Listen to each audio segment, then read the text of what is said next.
Hello guys, welcome back to Dark Angels Intuition. Hello beautiful soul. So we're going to do a reading. So this is quite special reading because this is a Valentine reading. I made a poll in my Facebook page. If hindi pa kayo nakapag-follow sa aking Facebook page, you can go and find my page in Facebook and follow me there. Kasi doon din ako nag-entertain ng personal reading doon sa aking Facebook page. So, I make a poll in my broadcast na channel sa Facebook page. Merong new broadcast channel and I make a poll there. So, ang mas madaming points is the question. I'm in a relationship pero may mahal akong iba. Parang ganon. Siya yung pinakamadaming points. So, yun yung gagawan ko ng reading for my Valentine Day special reading for everyone. This is not a personal reading, but this is for everyone na maka-resonate nito, okay? So, I am in a relationship, pero iba yung mahal ko. So, let's start without further ado. So, takes what resonates. Hindi lahat maka-resonate sa reading na to, okay? Pwede itong vice versa. This is a timeless, could be. Pwedeng timeless to siya. I'm going to pull a connection. Ano yung connection ninyong dalawa? Ng person mo. Soulmates. Your soul is preparing to reconnect. Trust the process. You are soulmate, guys. So what is your situation right now?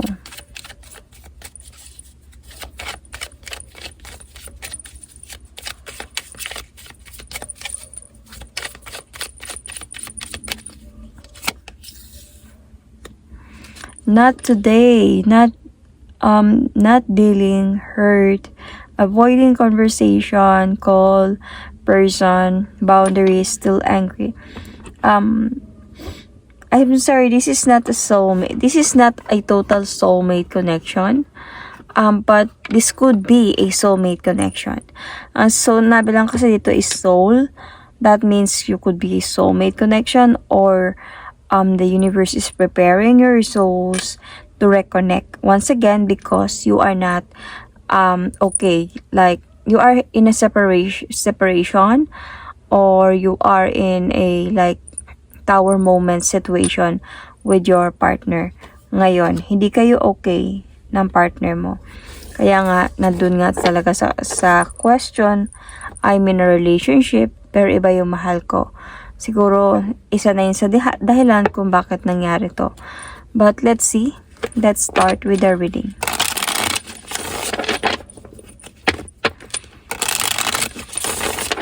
Okay. I am in a relationship, pero iba yung mahal ko. Bakit nyo nasabi?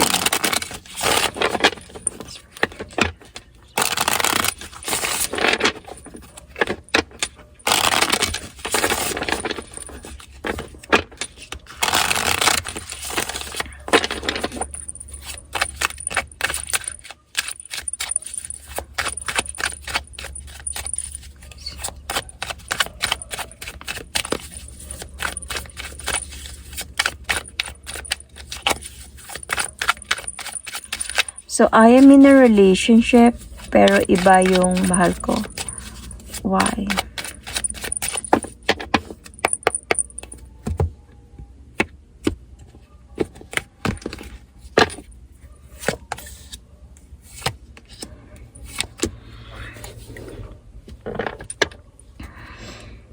Okay. So, I can see here that there is already a clarity or merong mga spiritual awakening sa part mo dito. I can see here that you are really like in a separation right now, or sabihin natin na cool off situation with your karelasyon because nga you are in a relationship pero iba yung mahal mo. So hindi kayo okay ng person mo ngayon, like for you wala na kayo para sa, but you are still in, siguro yung separation ninyong dalawa is not clear, there's no closure, something like that. So because nandito you wanted to move on, parang you wanted to rebuild yourself, you wanted to be practical sa mga nangyayari, and you are reaching your goals, you are being single, and andun din sa point that you really wanted to be happy in your life. Parang andun ka sa point that you wanted to move on, kaya lumabas ka sa zone na to, and to parang sabi natin na to end the cycle, to have a changes in your life. So parang you really wanted to be happy this time, parang ayaw mo na siguro natatrap in a situation, but you are in a relationship na matagal na. So merong, or sabi natin na pagsasama na matagal na, andun kayo sa point na ganon, but naging toxic siguro yung relasyon ninyo because of your person is parang naging wishy-washy yun, until sa meron nag-offer ng pagmamahal sa'yo nung time na sobrang down ka in terms of your relationship, sobrang bigo ka, sobrang disappointed ka.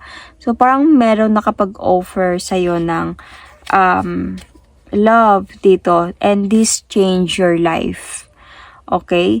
So parang feeling mo everything change when this person came into my life. Parang ganun.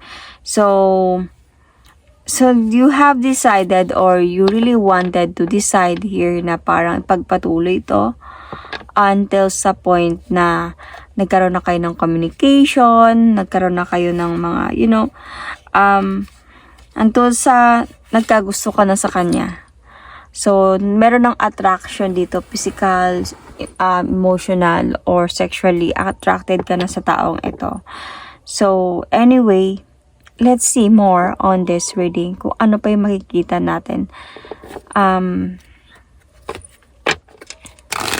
Cause, bakit nangyayari to? Because you are not talking to your partner. Ayaw mo siyang kausapin. Ayaw mo siyang, parang galit ka sa taong ito. And you are avoiding conversation. You put boundaries. And you don't want to talk to this person. But let's see.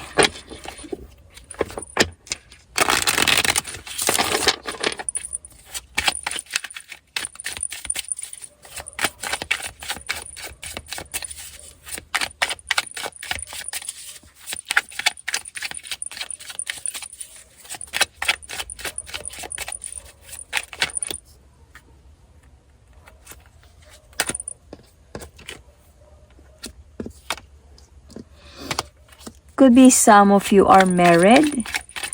Could be some of you is in a long-term relationship or engaged.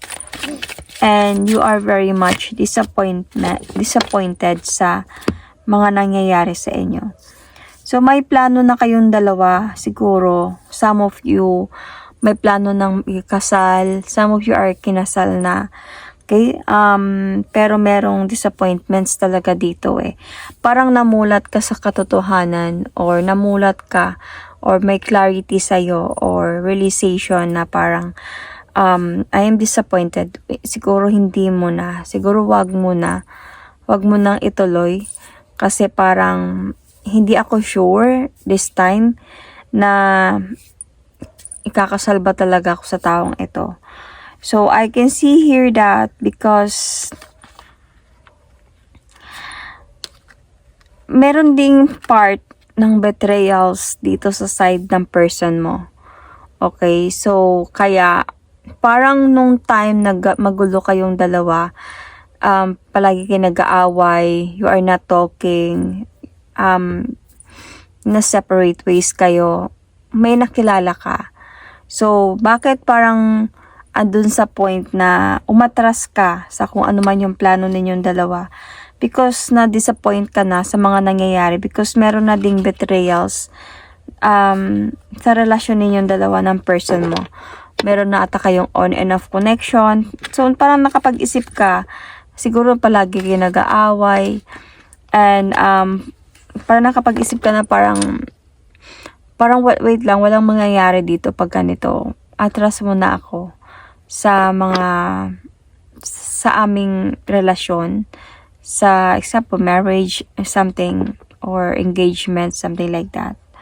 O, parang nagkaroon sa'yo ng realization na ayaw, wag muna. Parang ganun. So, let's see more.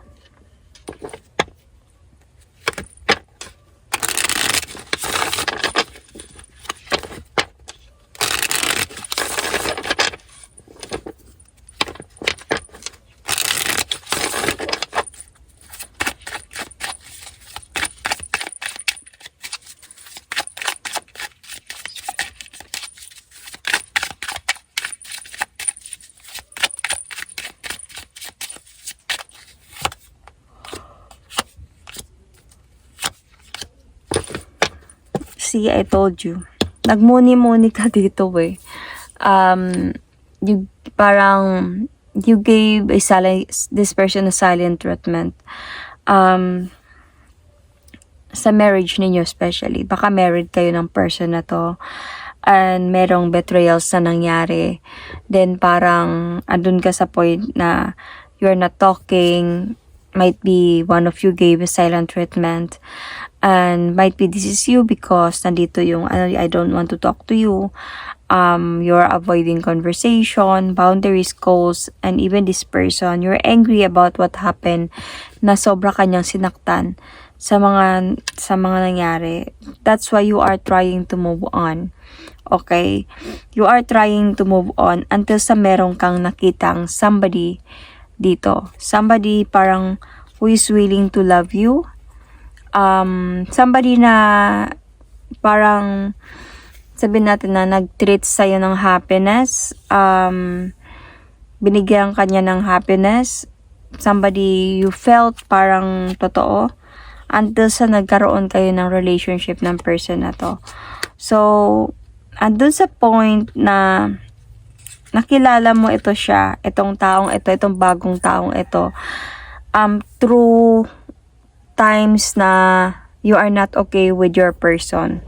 Okay? Could be with your husband. You are not okay with your person. So, nakilala mo to siya through that. Nung habang sorry about that. Yung habang nag-move on ka, nakilala mo yung taong ito. Habang nandun ka sa process of healing, nakilala mo itong taong na to. And parang andun sa point na nakaramdam ka na parang there is really difference from this person to my other person. So, kaya minahal mo siya. Kasi naramdaman mo sa kanya yung pagmamahal. Sorry about that. Okay? So, let's see more.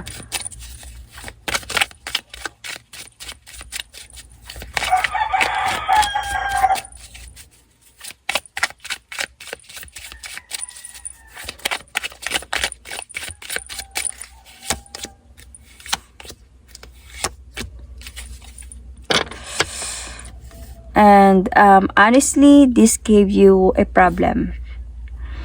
Kasi nung time na this person is really willing to move forward towards with you, itong minahal mo na bago, as kailangan mo talaga dito ng decision.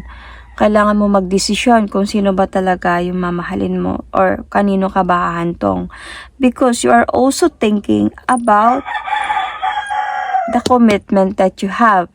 So, you are thinking about the commitment, you are thinking about your relationship. You need to decide kung sino ba talaga yung pipiliin mo. Kaya, nagkaroon sa'yo ngayon ng sleepless night. Hindi ka nakatulog sa gabi sa kakaisip and waiting for the enlightenment of your life, waiting for the clarity. Ano yung decision na gagawin ko towards new beginning? Should I continue moving on and be happy with my new person right now, or to save my relationship with my past person, kung saan ako umalis? So should I really like go out from that zone? Should I really parang end the cycle to have a changes in my life and to continue to this person that I felt in love with during those time? Nandiyan siya sa akin, parang napamahal talaga ako sa kanya, but then I need to choose really this time, kasi honestly wala ako nakitang separation dito sa inyo ng person mo. It's just that you walk away. Parang nagpahinga, nagkaroon ng silent treatment, or hindi ko alam kung sino yung nagbigay. Might be this is you who gave your person a silent treatment, dahil sa mga pagod, dahil sa mga nagawa niya ding kasalanan sa'yo, dahil sa mga betrayals niya sa'yo, sa mga mistreatment niya sa'yo, parang nagpahinga ka. Until sa true that's parang sabihin natin na healing is may nakilala ka, right? So this time parang hindi mo alam kung magpatuloy ka ba dito sa taong minahal mo na, or babalik ka para ayusin yung relasyon na sa tingin mong pwede pang maayos or nawawasak, parang dahan-dahan nang nawawasak. So hindi ka talaga nakakatulog sa gabi ngayon sa kaisip about that, because might be this past person na to, itong past person mo or recent person mo, recent past person mo is coming back to you. Bumabalik siya sa'yo to offer you a love again na naayusin yung relasyon ninyo or yung pagsasama ninyo or yung marriage ninyo kung married kayo. So gusto niyang ayusin, gusto niya this time to be matured enough to handle a situation, or being matured enough to be a husband or a father, or responsible enough to fix the problem na meron kayong dalawa. So andun ka din sa point na honestly ayaw mo siyang tanggapin kasi nga na-in-love ka na sa iba. So ayaw mo siyang tanggapin, but you are gathering some ideas on what to do.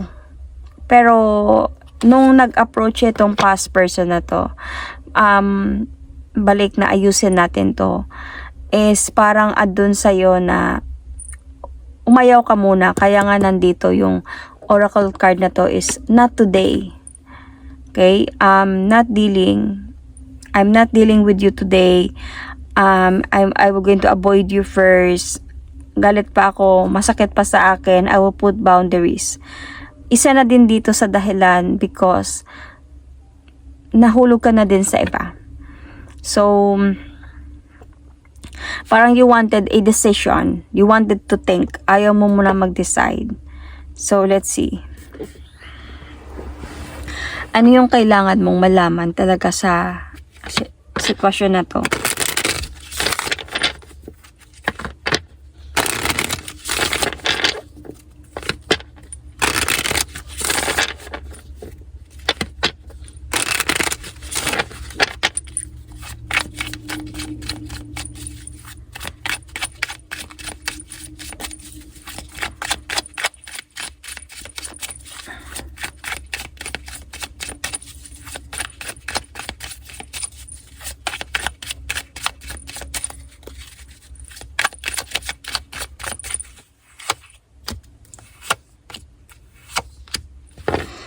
Okay.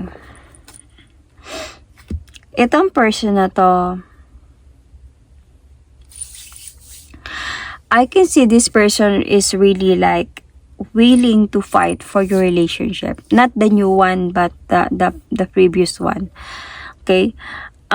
This person matagal ka na niyang, or lagi siyang nagmamasid sa'yo. kinukumusta or kinukumusta ka niya. Kasi wala namang hiwalayan na nangyari sa inyo eh. So, kinukumusta ka niya or in-spy ka niya, chinecheck ka niya, parang willing pa siyang ipaglaban yung relasyon ninyo ulit. Willing siya na mabuo kayo ulit, na maayos kayo ulit, na magkaroon kayo ng balance connection ulit. But the thing here is, on your part, parang stress ka na sa mga nangyayari. Confused ka even because parang nagustuhan mo yung time na wala siya. Parang nakaramdam ka ng freedom, parang nakaramdam ka na you get your power back nung time na wala siya. Parang na-rebuild mo yung self mo. So, you wanted the changes in your life this time. Gusto mo na ng changes. And you wanted a really separation na this time. Okay, gusto mo na ng separation. Because isa dito is, meron na ngang nagpapa-inspired sa'yo. But the thing here is, this person, itong person mo, itong dito, is mahal ka pa din niya. Gusto niya maayos yung pagsasama ninyong dalawa. Gusto niya talaga na ipakita sa'yo, iparamdam sa'yo, to prove you that ayusin na natin yung pagsasama natin. Kung may pamilya kayo, ayusin na natin tong pamilya natin.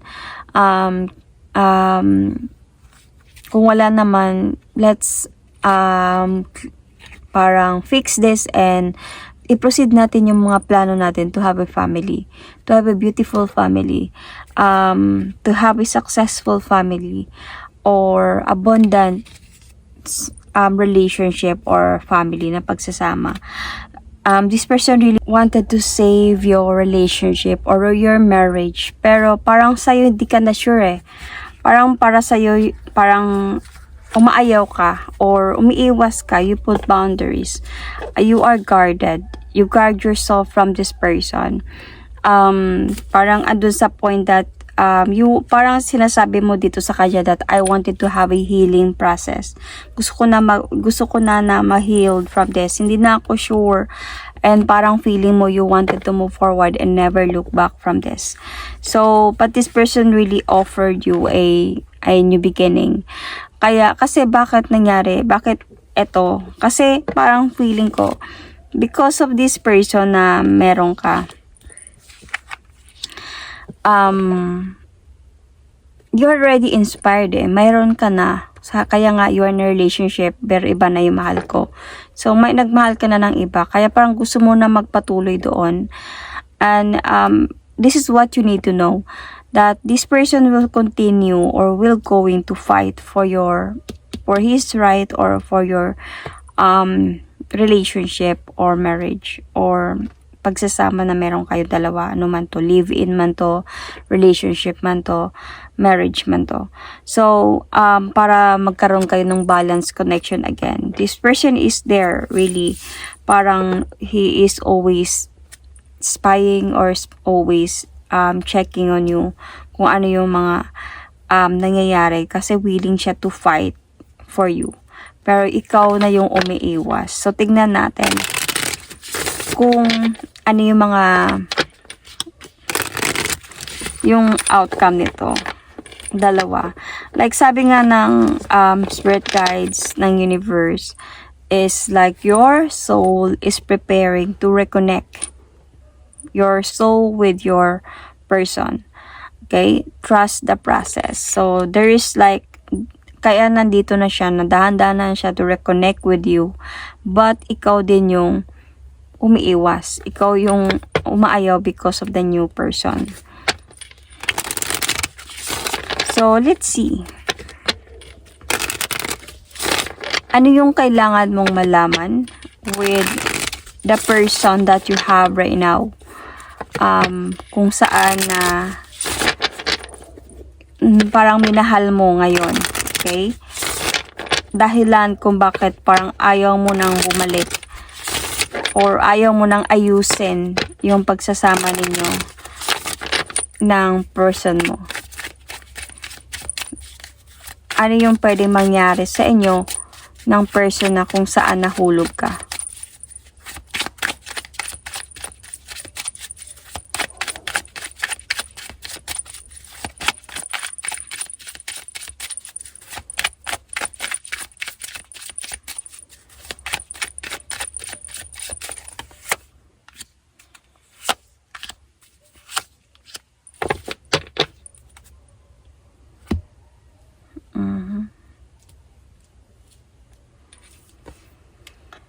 Okay.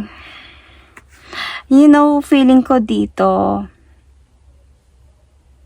hindi mo din, parang merong mangyayaring disappointments or sabihin natin na hindi pagkakaunawaan sa inyong dalawa because of your persons coming back to you. So, baka na-share mo to sa kanya. And then, medyo disappointed siya. Hindi niya na-appreciate yung mga nangyayari. Because of, nga, merong gustong bumalik. Parang, nahirapan siya sa sitwasyon na ganito. And, because of that person is showing na willing siya na ayusin yung relasyon ninyong dalawa or pagsasama ninyong dalawa. So, merong stressful na mangyayari sa sitwasyon na to. Feeling ko dito, through the communication that you have with your past person, hindi niya nagugustuhan to o hindi niya ma-appreciate to. So, parang magkakaroon ng mabigat na problema para sa kanya to accept this na may mga ganitong sitwasyon, ayaw niya ng ganito. Parang I think this person will go, parang tutuldukan niya yung dapat tuldukan dito. Kasi parang feeling ko kasi this person magpahinga to eh. Kasi parang siguro sasabihan kanya na gusto ko muna ng peace of mind, gusto ko muna magpahinga, na-stress ako sa mga nangyayari. And might be in that way, parang feeling ko magiging fair siya doon sa isa para makapag-usap, makapag-ayos kayong dalawa. So, parang siya yung magbigay ng way na maayos kayong dalawa ng person mo.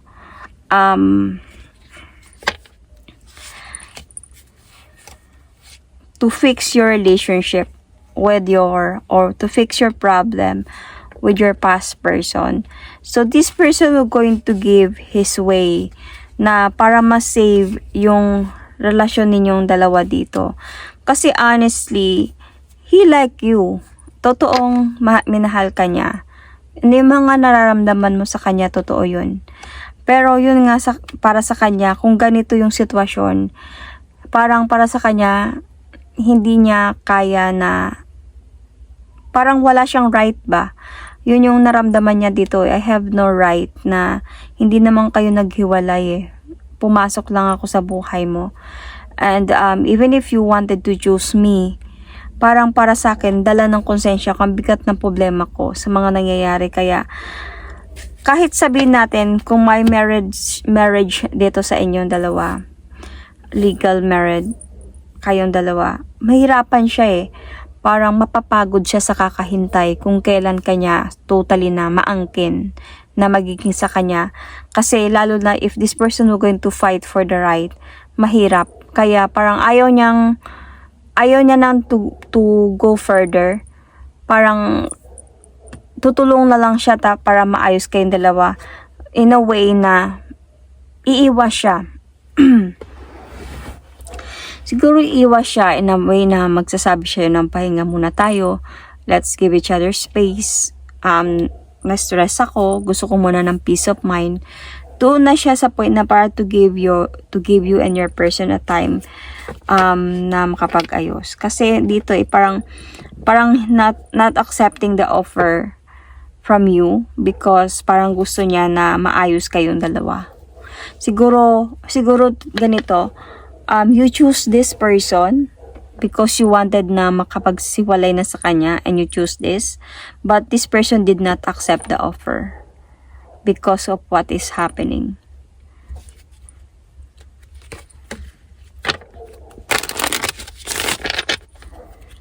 Or will not going to accept the offer if hindi pa to nangyari sa inyo. So, if hindi pa to nangyari sa inyo, this will serve you as a guide. Okay?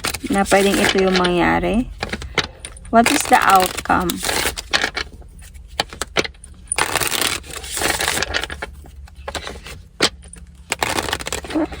Anyway guys, you might be dealing here with a Taurus sign, a Gemini, a Virgo. I can also see here, madami. Sign.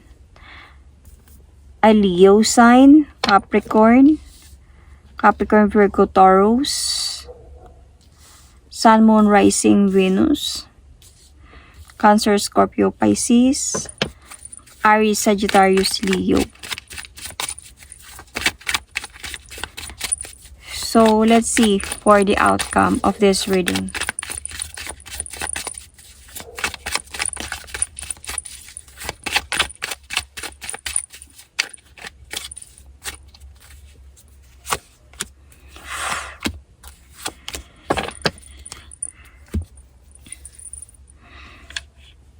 Feeling ko maayos pa din yung sa inyo ng past person mo.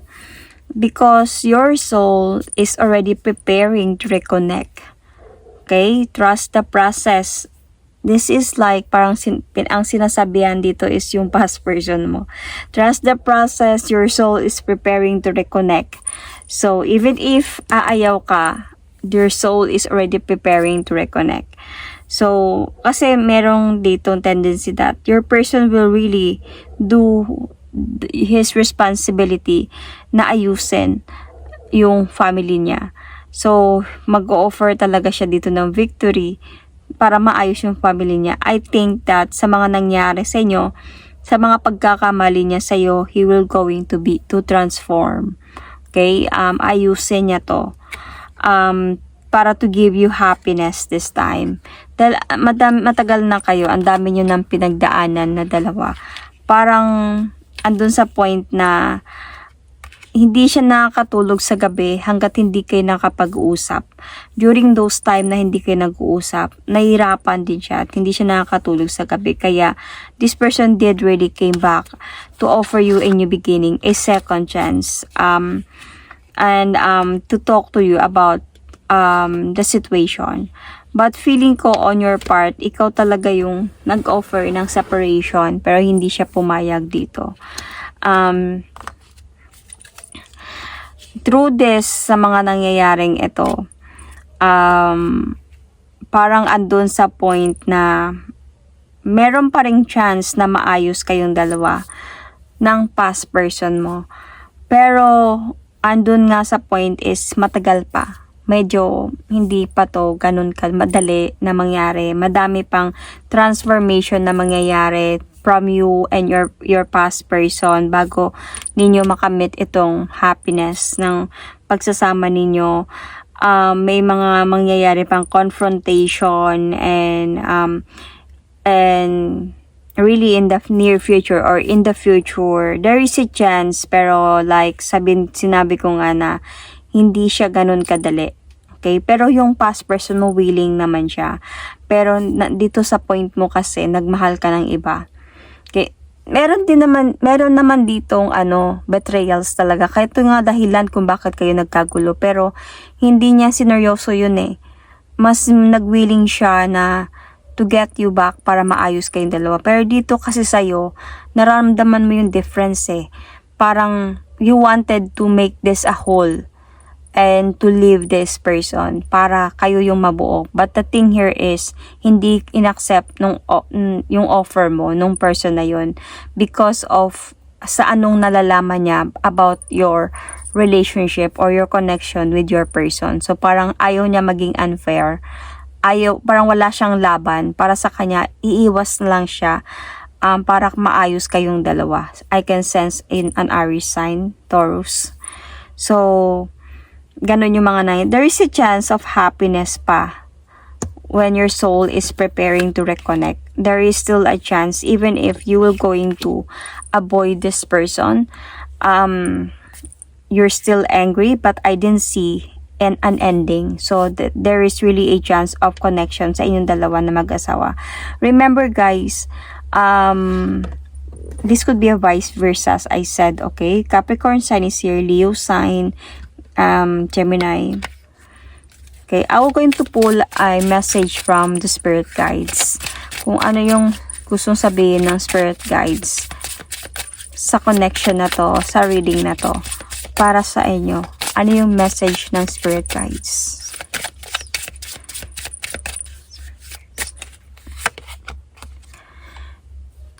Same as this. Trust and wait.